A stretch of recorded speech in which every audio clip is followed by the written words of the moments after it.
I'm willing to accept that the Great Pyramid was largely completed by the ancient Egyptians. Is there not a hidden chamber as well? In fact, there is a whole underworld at Giza, as is beginning to be recognized. For centuries, the Great Pyramid of Giza has been nothing but a magnificent sight to behold and an attraction for tourists from around the world. But what happens when scientists find out that there's something that the Egyptians never told us? When they set out to explore this pyramid, what they found was far different from what we knew. The Great Pyramid and its surrounding structures.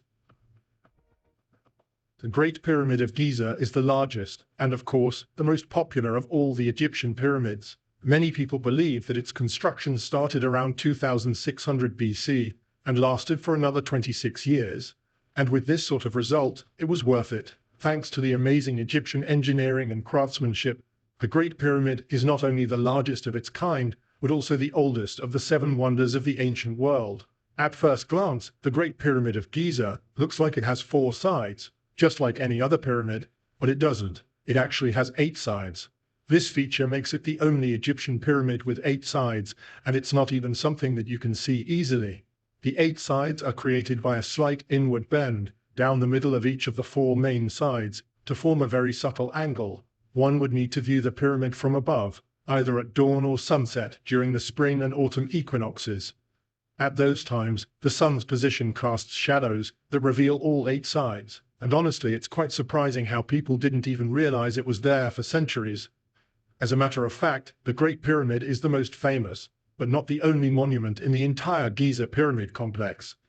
The others include 6 other magnificent pyramids, a few cemeteries, and a workers' settlement in the Giza necropolis.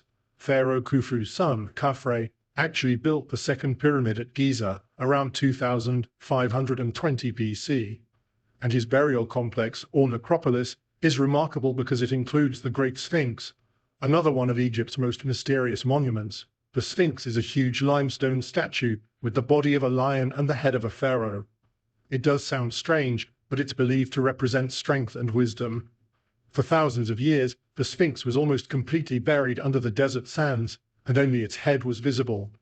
It wasn't until the early 1800s that locals began to make efforts to excavate the statue and reveal its full form. Many believe that the Sphinx is more than just a statue that attracts tourists' attention. It serves as a guardian, watching over Khafre's tomb and protecting his spirit in the afterlife. And let's be honest, climbing the pyramids is quite tempting, and it is something that tourists and even locals in Cairo attempt more often than you might expect. It is strongly prohibited, but it isn't technically classified as illegal under Egyptian law.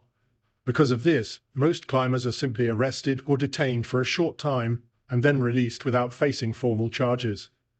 One well-known incident took place in 2016, when a 16-year-old German tourist managed to climb to the top of the Great Pyramid in just over 8 minutes.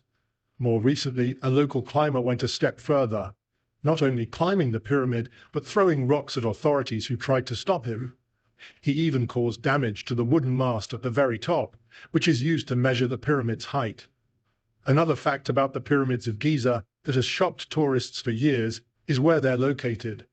It might seem like they're in the middle of a vast, empty desert, and when you look at pictures, they often look like they're surrounded by miles and miles of sand. But that's not the case. In reality, the pyramids are right on the edge of the desert, not far from the modern city of Giza. In fact, they're so close to the city that they're surrounded by hotels, restaurants, buildings, and even offices. If you think about it, the most mind-blowing thing about the Great Pyramid is its complex design and how the ancient Egyptian builders managed to move and position the massive stone blocks with precision. For centuries, it stood as the tallest man-made structure in the world.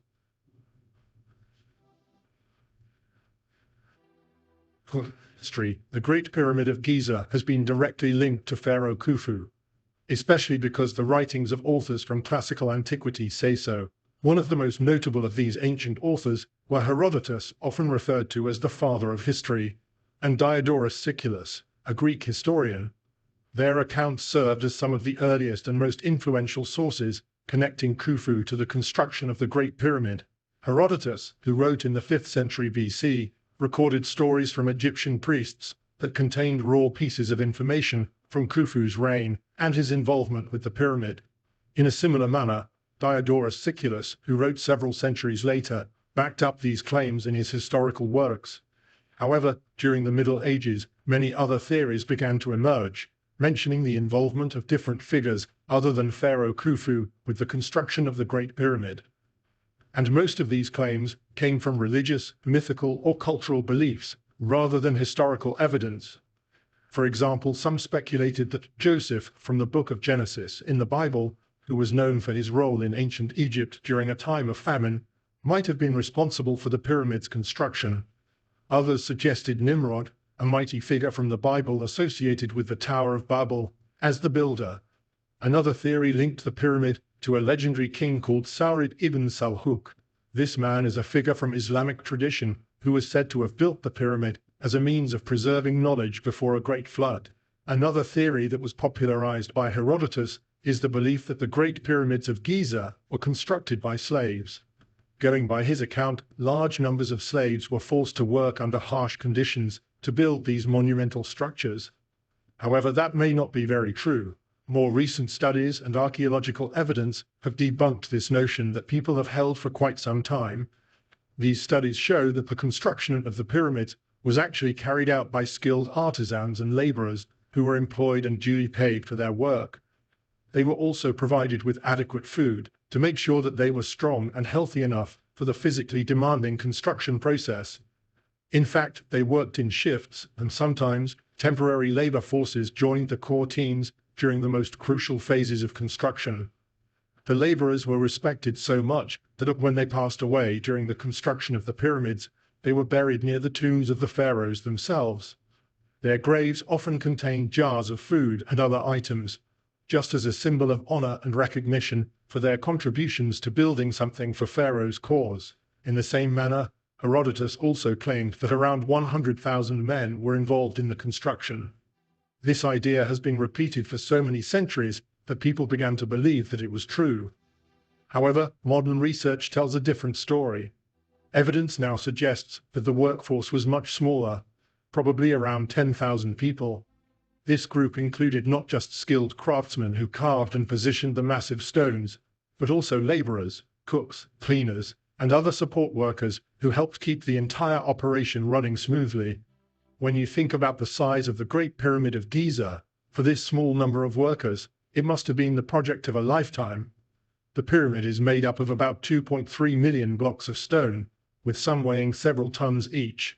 Altogether, the structure is estimated to weigh about 6 million tons. And if you're wondering what's inside, there are 3 chambers that we know of within the pyramid, and they're all mysterious in their own way. The lowest chamber was carved directly into the bedrock upon which the pyramid stands. However, it was never finished. Until today, no one is entirely sure what it was meant for. Above the bedrock, there are 2 more chambers, known as the Queen's Chamber and the King's Chamber. The Queen's Chamber is located in the lower part of the pyramid, and some actually believe it was highly symbolic, while others think it may have been used to store sacred items. The King's Chamber, on the other hand, is the most popular of the 3. It's located higher up in the structure and contains a granite sarcophagus that many people believe held the remains of Pharaoh Khufu. A granite sarcophagus is a stone coffin or a container that was used to hold a coffin in ancient Egypt. Ancient Egyptians believed in an afterlife, and the sarcophagus was also believed to be the eternal dwelling place of those within it. Egyptians also believed that remembering a person's name would ensure that he or she would live on in the afterlife. So a sarcophagus also typically included the name of the person or people buried within.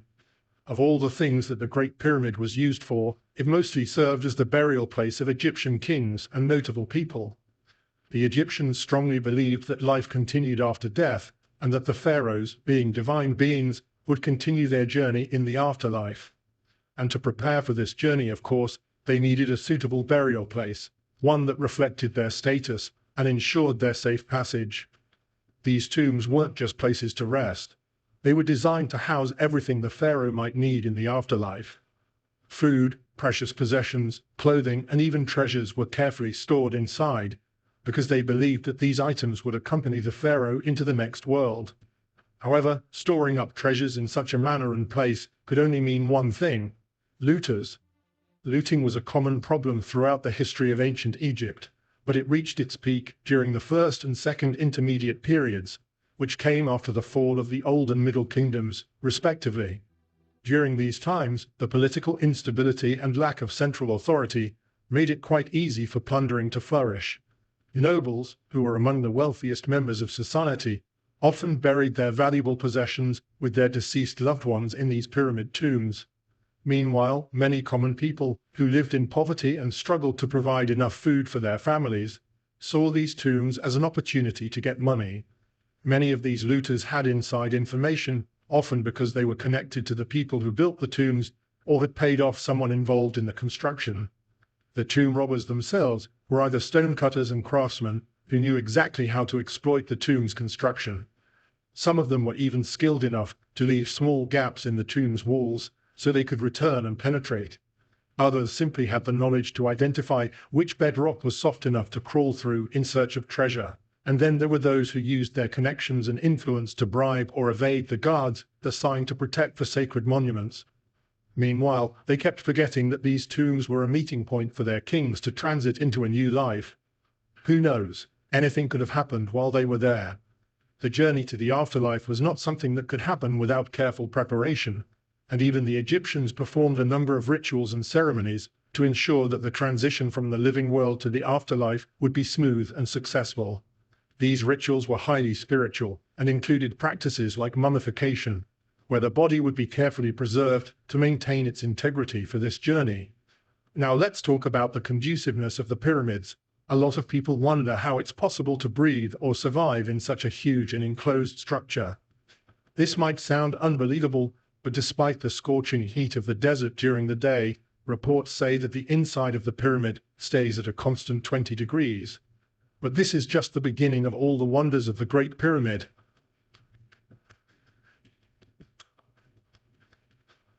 Inside the main chamber of the Great Pyramid, archaeologists discovered a massive granite coffer that they have not been able to explain. At first, it did not seem like anything unusual. It just appeared to be a large stone box just sitting in the room. But when archaeologists measured it, they found that the coffer was far too large to have passed through the narrow entrance passage. So how exactly did it get inside? There are a few theories, but none have been proven. One idea is that the coffer was placed inside the chamber before the pyramid was completed, meaning the entire structure may have been built around it. Others suggest that the ancient builders might have had some spiritual method of transporting it into the chamber after construction. Despite years of research and attempts to provide answers, no one has been able to confirm how it ended up there. In fact, the coffer is completely empty, and there's no evidence of it ever being used to store a body or treasure. Some experts think it might have had a ceremonial purpose, while others believe it was just part of the burial process for the pharaoh. But little did they know that it was just the beginning of mysterious discoveries.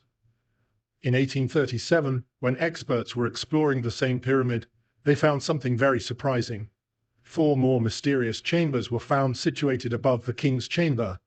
Apparently, these chambers were hidden and inaccessible for centuries until they were uncovered, thanks to tunneling. Now, archaeologists say that the purpose of these chambers was purely structural. They were designed to relieve the weight of the pyramid stones and protect the king's chamber below from being crushed. Scientists were also fascinated to find that the walls of these chambers were covered in hieroglyphs painted in red, and from what they gathered, these markings were not meant to be seen by the public, nor were they for ceremonial purposes. Instead, they were left by the workers who constructed the pyramid, and when they were closely observed, they seemed to serve as informal notes or identification marks. The inscriptions included the names of various work crews or gangs that were involved in building the structure. These gangs often referred to themselves using phrases that included the pharaoh's name. After being translated to English, one of them read, "The gang, the white crown of Khnum Khufu, is powerful." Besides that, the name of Pharaoh Khufu was written on the walls of the chambers more than a dozen times, and you just wonder, maybe they just really loved and respected him a lot. According to an ancient belief held by the Egyptians, the pharaohs were not ordinary rulers. They were considered the direct descendants of the gods, or perhaps even gods themselves. They were seen as powerful intermediaries between the gods and the people, and the pharaohs themselves felt responsible for maintaining harmony and order in the world. It would appear that these workers often expressed their feelings through writing